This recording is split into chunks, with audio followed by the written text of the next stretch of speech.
વિદ્યાર્થી મિત્રો, આજના સેશનમાં પ્રાયોગિક મનોવિજ્ઞાન અને સમસ્યા ઉકેલના સંદર્ભમાં આજે આપણે ચર્ચા કરવાના છીએ.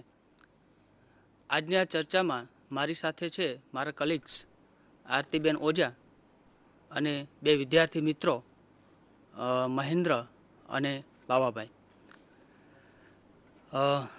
મનોવિજ્ઞાનની અંદર પ્રાયોગિક પદ્ધતિ એક અગત્યનું સ્થાન ધરાવે છે. પ્રયોગ વગરનું મનોવિજ્ઞાન એ કાળ વિસંગત છે.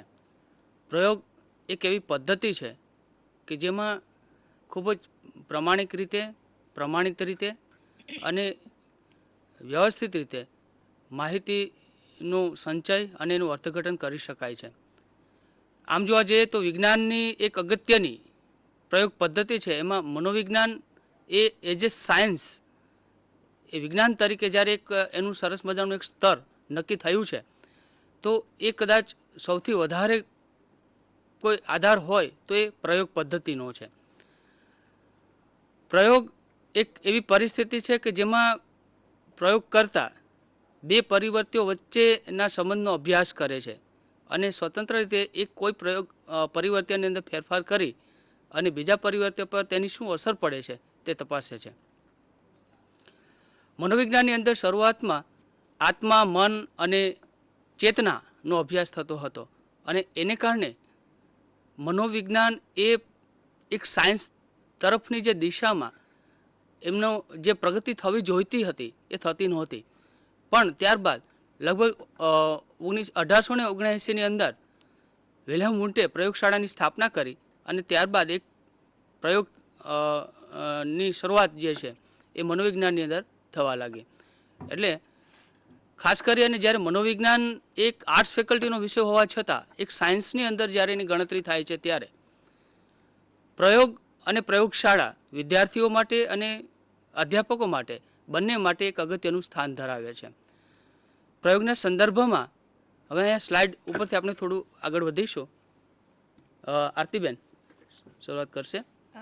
વિદ્યાર્થી મિત્રો, આપણે જાણીએ છીએ કે કોઈ પણ વિષય વિજ્ઞાન છે કે નહીં તેનો આધાર એમાં વપરાતી અભ્યાસ પદ્ધતિઓ પર છે.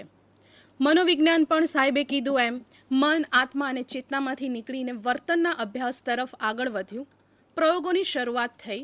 પ્રયોગની શરૂઆત મનોવિજ્ઞાનમાં થતાં મનોવિજ્ઞાનને એક વિજ્ઞાન તરીકેનો દરજ્જો મળવા માંડ્યો.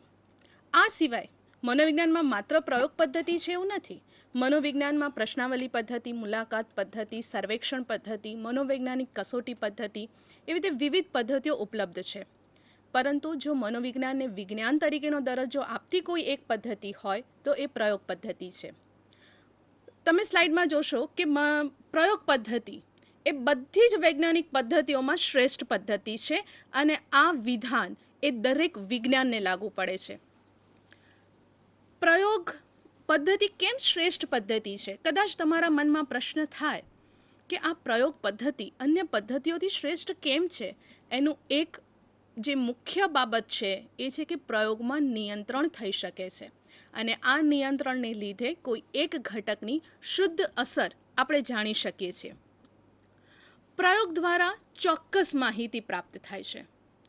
એક જ ઘટકનું વસ્તુલક્ષી રીતે માપન થતાં એ ઘટક અંગેની જે માહિતી છે એ આપણને વધુ ચોક્કસ અને વધુ યથાર્થ મળે છે. મનોવિજ્ઞાનની સર્વ શાખાઓમાં મનોવિજ્ઞાનમાં પ્રયોગ પદ્ધતિ વ્યાપક પ્રમાણમાં ઉપયોગમાં લેવામાં આવે છે. એન્ડરસનના મત મુજબ પ્રયોગ પદ્ધતિ એક વૈજ્ઞાનિક પદ્ધતિનો આદર્શ નમૂનો છે અને કોલિન્સ અને ડેવસ જણાવે છે કે પ્રયોગ વિનાનું મનોવિજ્ઞાન એ કાળ વિસંગત છે. જો કાળની સાથે, સમયની સાથે કદમથી કદમ મિલાવવાની મનોવિજ્ઞાનની જો બળ આપતી કોઈક પદ્ધતિ હોય તો એ છે પ્રયોગ પદ્ધતિ. તો હવે આપણે આ પ્રયોગ પદ્ધતિનો અર્થ જોઈએ. આપણને મેઘનાદી સાહેબ એના વિશે વધારે વાત કરશે. એન્ડરસનના મત મુજબ એણે જે વ્યાખ્યા આપી છે, ડેફિનેશન, તો એ સંદર્ભમાં એમ કહી શકાય કે an experiment is a situation in which one observes the relationship between two variables by deliberately change one and looking to see whether એક પરિવર્ત્યમાં ફેરફાર કરી અને એની બીજા પરિવર્ત્ય પર શું અસર થાય છે તેનું માપન જે છે કરવામાં આવે છે અને બે પરિવર્તીઓ વચ્ચેનો શું રિલેશન છે એ સમજાવવા માટે ખાસ કરીને પ્રયોગની અંદર એનું પ્રયોજન થતું હોય છે. એટલે કે કહેવાનો મતલબ એ થયો કે એક ડિલાઇબરેટલી ચેન્જીસ છે, પહેલાં એનો એક પર્પોઝિવ ચેન્જીસ છે, એટલે હેતુપૂર્વકના ફેરફારો કરવામાં આવે છે અને એ રીતે બે પરિવર્તીઓ વચ્ચે ખાસ કરી એટલે આમ જોવા જોઈએ તો ઘણા બધા પરિવર્તીઓ આપણી આસપાસ આપણે સરાઉન્ડિંગ ઘણા બધા પરિવર્તીઓ અસ્તિત્વ ધરાવે છે, પણ આપણે એ બધા જ પરિવર્તીઓ બધા જ પદાર્થો દરેક વસ્તુનો એક અભ્યાસ કરી શકતા નથી. એટલે ખાસ કરી અને બે પરિવર્તીઓ વચ્ચેના રિલેશનનો અભ્યાસ એ મનોવિજ્ઞાનના પ્રયોગોમાં થતો હોય છે. એટલે આમ જોવા જઈએ તો વર્તનનો આપણે અભ્યાસ કરીએ છીએ, માનવ અને પ્રાણીઓના વર્તનનો અભ્યાસ સાયકોલોજીની અંદર થતો હોય છે અને વર્તન એ માણસ અને પ્રાણીનું બંનેનું એક સરખું એક ધારું ક્યારે હોતું નથી. એના પર ઘણા બધા પરિવર્તીઓ ઘણા બધા પરિબળો ફેક્ટર્સ અસર કરતા હોય છે. એટલે આજે એક ફેક્ટર્સની કેટલી અસર છે, કાલે બીજા એ જ ફેક્ટર્સ વધતા ઓછા પ્રમાણમાં એને અસર પહોંચાડતું હોય છે. એટલે એની અંદર ખૂબ it's very tough, it's very difficult behaviour ઉપર જ્યારે પ્રયોગો થતા હોય છે. અને મનોવિજ્ઞાન પ્યોર સાયન્સ નથી, એટલા માટે નથી કે જે રીતે બાયોલોજી અને ફિઝિક્સની અંદર જે મેથોડોલોજી અને જે રીતે અભ્યાસ થતો હોય છે તો ખાસ કરી અને સબસ્ટેન્સ અને લિક્વિડ ઉપર અભ્યાસો થતા હોય છે. અને સબસ્ટેન્સ અને લિક્વિડ જે છે એ લિવિંગ થિંગ નથી, જ્યારે માણસ જે છે લિવિંગ છે, પ્રાણી લિવિંગ છે અને એના ઉપરનો અભ્યાસ પ્રયોગો કરવો એ થોડો અઘરો પડતો હોય છે. એટલે પ્રયોગો મનોવિજ્ઞાનની અંદર પ્રયોગો અને એ જે સાયન્સનું જ્યારે સ્ટેટસ ધારણ કર્યું છે સાયકોલોજીએ, ત્યારે કેટલાક લોકોને એવો પ્રશ્ન થતો હોય છે કે મનોવિજ્ઞાન એ સાયન્સ કેવી રીતે, કેટલીક વખત વિદ્યાર્થીઓ પણ મૂંઝાઈ જતા હોય છે કે જ્યારે પ્રશ્ન એવો થાય, કોઈ સાયન્સ ફેકલ્ટીવાળા કોઈ પૂછે કે ભાઈ તમારું મનોવિજ્ઞાન એ સાયન્સ કેવી રીતે, અમે બાયોલોજીની અંદર કે ફિઝિક્સની અંદર કે ફિઝિયોલોજીની અંદર જ્યારે પ્રયોગો કરીએ છીએ ત્યારે કોઈ પણ સ્થળે ગમે તે સંજોગોની અંદર જે પરિણામ પ્રાપ્ત થાય છે એક ધારું એક સરખું આવતું હોય છે, ત્યારે મનોવિજ્ઞાનની અંદર એવું શક્ય બનતું નથી. તો તમે તમારા મનોવિજ્ઞાનને વિજ્ઞાન કેવી રીતે કહી શકો, તો આ એક પ્રશ્ન થાય. તો ત્યારે વિદ્યાર્થીઓ થોડા મૂંઝાતા હોય છે અને એનો શું જવાબ આપવો એ એમને ઘણી વખત ખ્યાલ આવતો નથી. પણ બહુ સરસ એનો એક ટૂંકમાં એક જવાબ આપી શકાય કે મનોવિજ્ઞાન એ વર્તન, માનવી અને પ્રાણીઓના વર્તનનું અભ્યાસ કરતું શાસ્ત્ર છે. એટલે psychology is a science of human and animals behaviour. એટલે માણસ અને પ્રાણીઓના વર્તનનો અભ્યાસ કરે છે ત્યારે, અને વર્તન એક જીવંત વ્યક્તિ એક ઓર્ગેનિઝમનું હોય તો એ એટલું બધું ક્યારેય સ્થિર રહેતું નથી, કારણ કે મન ચંચળ છે અને વર્તન જે છે એક ધારું એક સરખું હોતું નથી અને એને કારણે પ્રયોગોની કેટલીક મર્યાદાઓ જે છે એ મર્યાદાઓ ત્યાં રહી જતી હોય છે. એક પરિવર્તનમાં ફેરફાર અને એની બીજા પરિવર્તન પર શું અસર થાય છે તે તપાસ કરવામાં બીજા ઘણા બધા પરિવર્તનો જે છે એનું નિયંત્રણ આપણે કરવું પડે છે. એટલે મનોવિજ્ઞાનની અંદર જે છે એ પ્રાયોગિક નિયંત્રણ અથવા તો કંટ્રોલ જે છે એ ખૂબ જ અગત્યની વાત બને છે. એટલે એન્ડરસને જે વ્યાખ્યા આપી છે કે બે પરિવર્તીઓ વચ્ચેના સંબંધનો અભ્યાસ પ્રયોગની અંદર થતો હોય છે, એક પરિવર્તીમાં ડિલાઇબરેટલી ચેન્જીસ થાય છે અને એની બીજા પરિવર્તીઓ પર શું અસર થાય છે તે તપાસવાનો હેતુપૂર્વકના ફેરફારો ત્યાં કરવાના આવતા હોય છે. આરતીબેન આગળ જુઓ છીએ સ્લાઇડમાં. વિદ્યાર્થી મિત્રો, સાહેબે તમને BF એન્ડરસનની વ્યાખ્યા આપી. એ વ્યાખ્યા સમજતા કદાચ તકલીફ પડે વિદ્યાર્થી કાળમાં, પણ એ ખૂબ જ આઈડિયલ વ્યાખ્યા છે. પ્રયોગની સરળતાની વ્યાખ્યા આપણે શરૂ કરીએ તો પ્રયોગ એક નિરીક્ષણનો એક પ્રકાર છે. પ્રયોગ નિરીક્ષણ તો છે, પરંતુ એ નિરીક્ષણ વસ્તુલક્ષી છે. પ્રયોગની આપણે સામાન્ય વ્યાખ્યા જોઈએ તો પ્રયોગ એટલે નિયંત્રિત પરિસ્થિતિમાં કરવામાં આવેલું નિરીક્ષણ. પરિસ્થિતિ નિયંત્રિત છે અને એમાં વસ્તુલક્ષી નિરીક્ષણ જ્યારે કરીએ છીએ એને આપણે પ્રયોગ કહીશું. એક બે આપણે વૈજ્ઞાનિકોની વ્યાખ્યા લઈ લઈએ. ટિશ્નર એમ કહે છે કે પ્રયોગ એ હેતુપૂર્વક નક્કી કરેલી શરતોને આધારે વિશિષ્ટ પરિસ્થિતિ ઉપજાવી અને તે પરિસ્થિતિ ઉપર નિયંત્રણ મૂકી કરવામાં આવેલું નિરીક્ષણ છે. વિદ્યાર્થી મિત્રો, આમાં જુઓ તો ઘણી બધી બાબતો ટિશ્નરે ખૂબ જ સ્પષ્ટ રીતે કીધી છે કે પ્રયોગ એ માત્ર નિરીક્ષણ નથી, પરંતુ એમાં પહેલી બાબત છે કે હેતુપૂર્વક નક્કી કરેલી શરતો. પ્રયોગ એ ચોક્કસ હેતુ માટે થાય છે. સાહેબે કીધું એમ કે માનવી અને પ્રાણીઓનું વર્તન સતત એક ધાર્યું એક સરખું રહેતું નથી.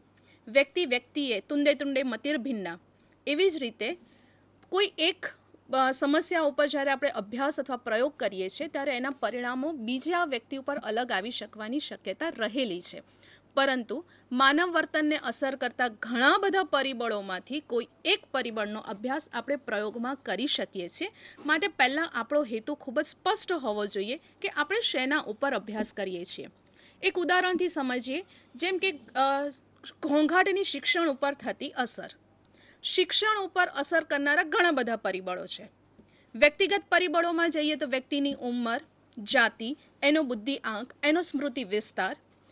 જો આપણે પરિસ્થિતિગત જોઈએ તો ભૌતિક વાતાવરણ, આસપાસનો ઘોંઘાટ.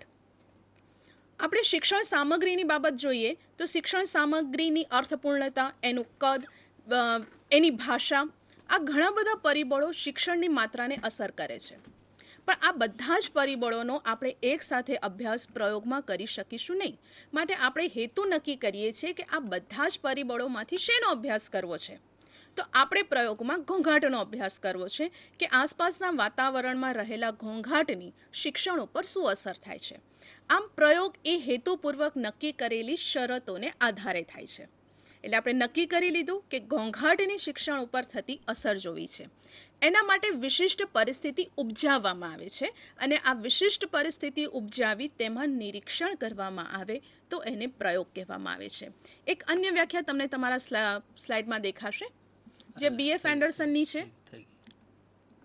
એની ગુજરાતીમાં જો તમારે વ્યાખ્યા લેવી હોય તો એમ કહી શકાય કે પ્રયોગ એક એવી પરિસ્થિતિ છે જેમાં એક પરિવર્ત્યમાં હેતુપૂર્વક ફેરફાર કરીને આ ફેરફારની બીજા પરિવર્ત્ય પર કોઈ અસર પડે છે કે કેમ તે જાણવા બે પરિવર્ત્યો વચ્ચેના સંબંધનું નિરીક્ષણ કરવામાં આવે છે. ઝિમનીની વ્યાખ્યા કે પ્રયોગ એટલે ચુસ્ત નિયંત્રિત પરિસ્થિતિમાં. ઝિમનીની આ વ્યાખ્યામાં આ પોઈન્ટ ખૂબ જ અગત્યનો છે. ચુસ્ત નિયંત્રિત પરિસ્થિતિમાં ઘટનાને ઉત્પન્ન કરીને પરિસ્થિતિમાં એક ઘટકમાં ઇચ્છિત ફેરફાર કરી અન્ય ઘટકોને સ્થિર રાખવામાં આવે છે. વિદ્યાર્થી મિત્રો, આમાં જુઓ કે પ્રયોગ પણ ચુસ્ત નિયંત્રિત પરિસ્થિતિમાં ઘોંઘાટ સિવાય શિક્ષણ પર અસર થતા અન્ય તમામ પરિબળોનું નિયંત્રણ કરવામાં આવે છે. માટે આ ચુસ્ત નિયંત્રિત પરિસ્થિતિ છે. એટલે પ્રયોગ એ ચુસ્ત નિયંત્રિત પરિસ્થિતિમાં કરવામાં આવે છે. સાહેબ, પ્રયોગના લક્ષણો વિશે આપ માહિતી આપો. પ્રયોગના લક્ષણો કેટલાક જે છે તો એની અંદર પ્રયોગોના જે સામાન્ય જે કેટલીક કેરેક્ટરિસ્ટિક્સ છે તો એ કેરેક્ટરિસ્ટિક્સના સંદર્ભમાં કહી શકાય કે એક મનોવિજ્ઞાન જ્યારે સાયન્સ બની જ ગયું છે અને જ્યારે આપણે પ્રયોગ પદ્ધતિને અપનાવી જ લીધેલી છે તો એની અંદર કેટલીક બાબતો જે છે ખૂબ જ અગત્યની છે.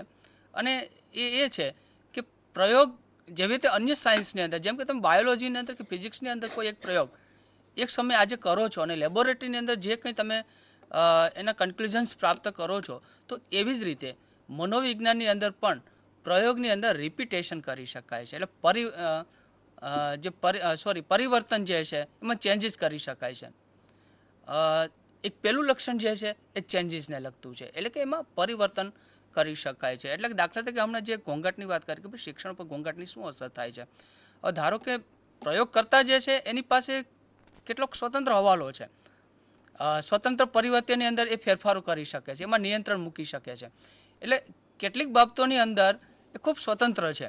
એટલે જ્યારે પણ કંઈક પરિવર્તન કરવું હોય, દાખલા તરીકે શિક્ષણ ઉપર ઘોંઘાટની અસર તપાસવી છે તો ઘોંઘાટના સ્વરૂપમાં એ કેટલાક ચેન્જીસ કરી શકે છે. ભાઈ ઘોંઘાટ કેટલો રાખવો, બરાબર, એટલે એના જે પ્રમાણ છે એની અંદર ફેરફાર કરી અને ઘોંઘાટની એમાં વધતી ઓછી અસરોનો અસર જે છે એ તપાસ કરી શકે છે. અને એવી જ રીતે ધારો કે શિક્ષણ ઉપર બુદ્ધિની શું અસર છે એવું કંઈક તપાસવા માગે છે તો પ્રયોગની અંદર અને એની સિચ્યુએશનની અંદર થોડા ફેરફારો જે છે એ કરી અને પ્રયોગો કરી શકતા હોય છે. એટલે ચેન્જ જે છે એ ચેન્જ કરવા માટે પ્રયોગ કરતા સ્વતંત્ર છે અને ગમે ત્યારે કોઈ પણ પરિસ્થિતિમાં એણે જ્યારે ચેન્જ કરવાની ઈચ્છા થાય તો પ્રયોગોમાં એ ચેન્જ કરી શકે છે. પ્લસ પ્રયોગનું જે સ્થળ છે એ સ્થળ સંદર્ભમાં પણ એ ફેરફારો કરી અને સમયમાં ફેરફારો કરી અને કેટલાક ચેન્જીસ કરી શકે. એટલે ટૂંકમાં પ્રયોગો પદ્ધતિ એક એ એટલી બધી રાહત ભરી છે કે જેમાં મનોવિજ્ઞાનને એક જ્યારે સાયન્સ કહેવું હોય તો એ સાયન્સ તરીકે એક પરિવર્તન અથવા તો ચેન્જ એ કરી શકે છે. અમારા સ્ટુડન્ટ્સ કંઈક પ્રશ્ન પૂછવા માગે છે. યસ મહેન્દ્ર. સર, અત્યારે તમે કીધું કે રસાયણશાસ્ત્ર અને ભૌતિક શાસ્ત્રમાં પ્રયોગ થાય છે, ત્યારે જેમ કે રસાયણશાસ્ત્ર લઈ લઈએ તો ત્યારે તેમાં આપણે અને સીએલ મળાવીએ તો અમને NaCl જ પ્રાપ્ત થાય છે. પરંતુ જ્યારે મનોવિજ્ઞાનમાં આપણે પ્રયોગ કરતા હોઈએ ત્યારે આપણે કોઈ પણ વસ્તુ એકને એકવાર રિપીટ કરીએ તો એનો આન્સર જુદો ને જુદો જ આવે છે. એવું કેમ બને છે? યસ, બહુ ગુડ ક્વેશ્ચન છે મહેન્દ્ર. બહુ સરસ પ્રશ્ન એ કર્યો છે. જેવી રીતે સાયકોલોજીના વિદ્યાર્થીઓને કોઈ સાયન્સ ફેકલ્ટીનો વિદ્યાર્થી અથવા તો કોઈ સાહેબ પૂછે કે ભાઈ અમારે તો ફિઝિક્સ, બાયોલોજી, કેમિસ્ટ્રીની અંદર તો અમે જ્યારે કોઈ પ્રયોગ કરીએ છીએ ત્યારે એના ચોક્કસ પરિણામો મળે છે. એ તમે સબસ્ટેન્સ ઉપર કે લિક્વિડ ઉપર તમે પ્રયોગ કરો તો એને પોતાને કોઈ જીવ નથી એટલે એ પોતે જાતે કંઈ એમાં ચેન્જીસ મતલબ એની અંદર બીજો કોઈ ફેરફારો થતા નથી.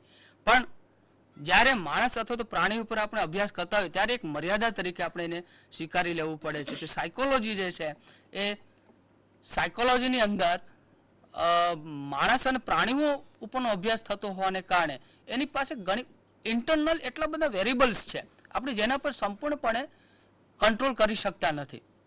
દાખલા તરીકે પ્રત્યેક વ્યક્તિ જ્યારે એક ક્ષણ માટે કંઈક એક બાબત વિચારતી હોય ત્યારે બીજી ક્ષણે કદાચ એની ઇન્ટરનલ એની ઇન્સ્પિરેશન અથવા તો એવી જે મોટિવેશન જે છે એ મોટિવેશનને કારણે એના વર્તનની અંદર ચેન્જીસ થવાનો અવકાશ રહેતો હોય છે. એટલે પ્રયોગો કરતી વખતે પ્રયોગ પાત્રને તમે જ્યારે